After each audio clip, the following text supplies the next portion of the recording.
I'm Karina.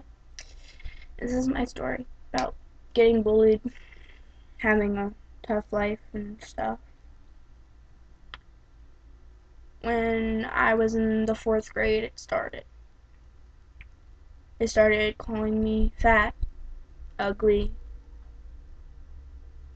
By the time we hit 6th grade, it got worse. Physical bullying, punching, kicking. Um, one of the bullies was my best friend for 5 years, and found out that all she would do was talk behind my back. She wasn't really a friend. They would call me, a fat whore, an ugly whore, a slut. And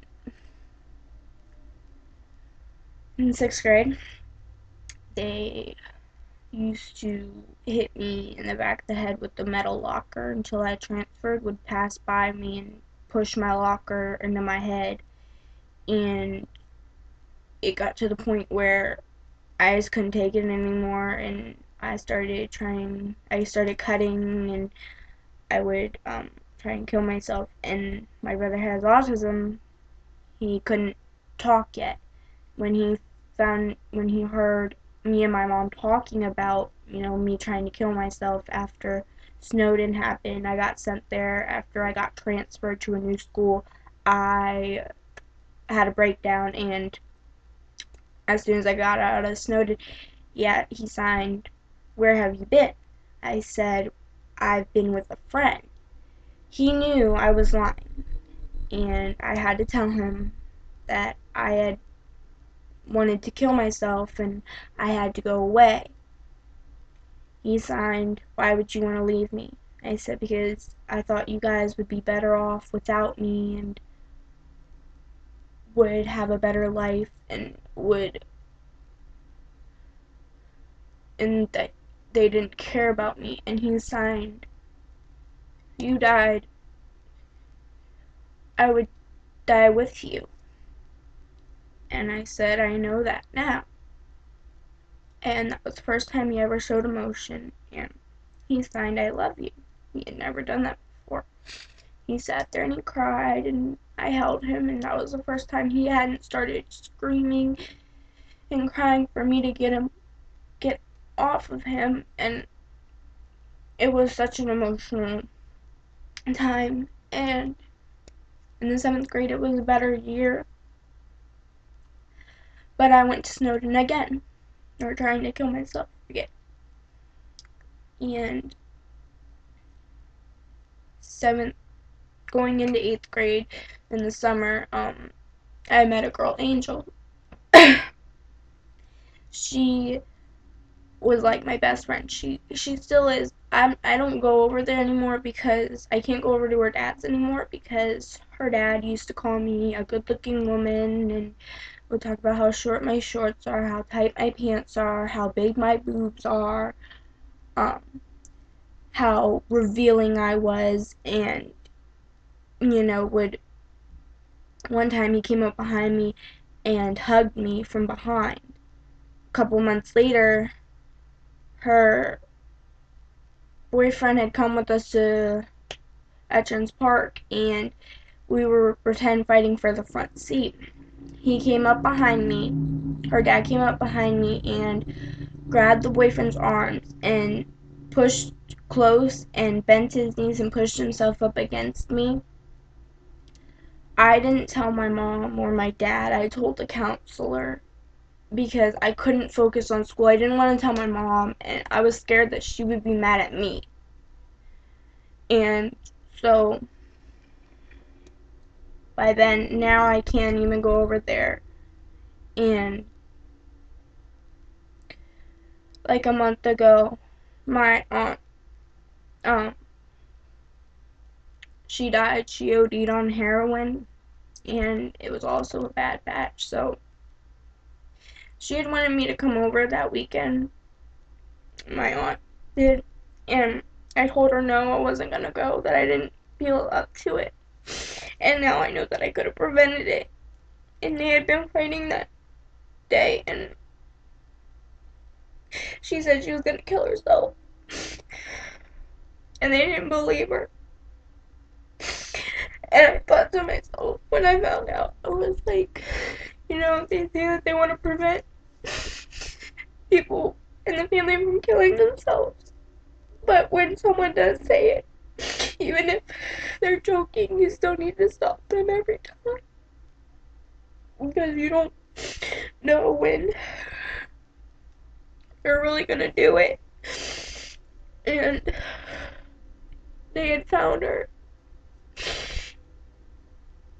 on her stomach, puke everywhere, the needle still stuck in her arm. And I don't want to do drugs ever. I just think that it's stupid to go and do that stuff because you don't know if you take too much or something. And I just think to myself now, I don't want to die. I have a family that loves me. I have a mom, I have a dad, I have a little brother. And my other aunt, she had a kid a couple of weeks ago. And my other aunt who died was supposed to help her raise the baby and take care of my grandma because she's the only one who can full-time take care of my grandma. Because my mom, she has she has her family to take care of. My mom does regret and blames herself every day because she didn't spend enough time with her and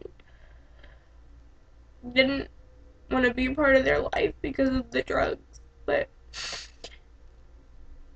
now I just see that, I have an older sister, I have a niece, I have a nephew. But I'm scared since my sister does this stuff that what if this happens to her? She has 2 kids, even though she doesn't take care of them because she's in jail all the time. My grandparents take care of them, and I don't think I could handle losing my sister, even though I barely know her. But still, it would be hard. I got her name on my ankle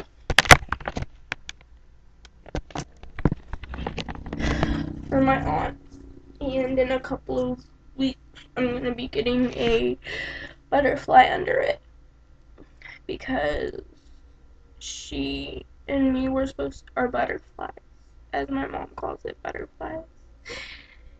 And so I just, if anyone needs help with a problem and they say they want to kill themselves and they're not serious and you think that, still talk to them and try and talk them out of it. And if anyone tells you, if anyone needs to talk to someone, they're welcome to message me on YouTube because I don't have a Facebook. And if you need help with getting through a rough patch, listen to my video over and over. If it has to take you an hour to do that, still watch it. Just so that it calms you and shows you that you can't just take your own life. I mean, I miss my aunt more than anything.